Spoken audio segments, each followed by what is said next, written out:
నాకు కోరిక ఉంది, ప్రతి మగాడికి ఉండే కోరికే, నాకు ఆడపిల్ల ఉంటే బాగుండని. కానీ ఎక్కడో ఏదో భయం.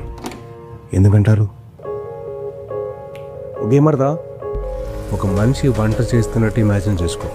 ఒక మనిషి కాలు మీద కాలు వేసుకొని కాఫీ తాగుతున్నట్టు ఇమాజిన్ చేసుకో. ఓ మనిషి బట్టలు ఉతుకుతున్నట్టు, ఓ మనిషికి డబ్బులు పెడుతున్నట్టు. దేనికి ఎవరిని ఊహించున్నారో నీకు తెలుసు, నాకు తెలుసు. అందుకే భయం.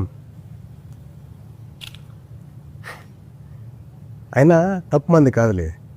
చిన్నప్పటి నుంచి మనం అదే నేర్చుకున్నాం. ఏడుస్తే అమ్మాయిలు ఎగురుస్తామని, ఆటలు ఓడిపోతే అమ్మాయిలు ఆడుతున్నామని, చివరికి ఉద్యోగం చేయకపోతే ఆడంగిలాగా ఇంట్లో కూర్చుంటామని. ప్రతిసారి అమ్మాయి అనే పదం తక్కువలాగా వాడడం అలవాటైపోయింది.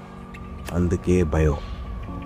అమ్మాయిగా పుట్టడం వల్ల తను ఎంత సర్దుకుపోవాలో, ఎంత జాగ్రత్తగా ఉండాలో, ఎంత స్వేచ్ఛను కోల్పోవాలో, ఎంత ప్రూవ్ చేయాలో అనే భయం ఉంది. నేను ఏదో పెద్ద పెద్ద క్రైమ్స్ గురించి మాట్లాడలేదు, రోజు జరిగే చిన్న చిన్న విషయాల గురించి మాట్లాడుతున్నాను. ఆఫీస్లో, ఇంట్లో, పబ్లిక్ స్పేస్లో, ఆన్లైన్లో. అవును, మనం ఎప్పుడు మన అమ్మ, చెల్లి, అక్క గురించి, మన గర్ల్ ఫ్రెండ్ ఆర్ వైఫ్ గురించి, మనతో పనిచేసి మన కొలీగ్ గురించి అసలు ఇంత ఆలోచించలేదే. వాళ్ళు కూడా ఎవరికో కూతురులే కదా బాస్. మనకి కూతురు కావాలనేసరికి ఇంత భయం, ఇన్ని ఆలోచనలు పొడుచుకొచ్చాయా? అసలు నేను ఎందుకు ఇంత భయపడుతున్నా? ఈ భయం తగ్గాలంటే ఏం చేయాలి? నాకు తెలిసి సొల్యూషన్ చాలా సింపుల్ అబ్బా. మనం పెద్ద పెద్ద యుద్ధాలు చేయక్కర్లేదు, తొట్టలో కొట్టక్కర్లేదు.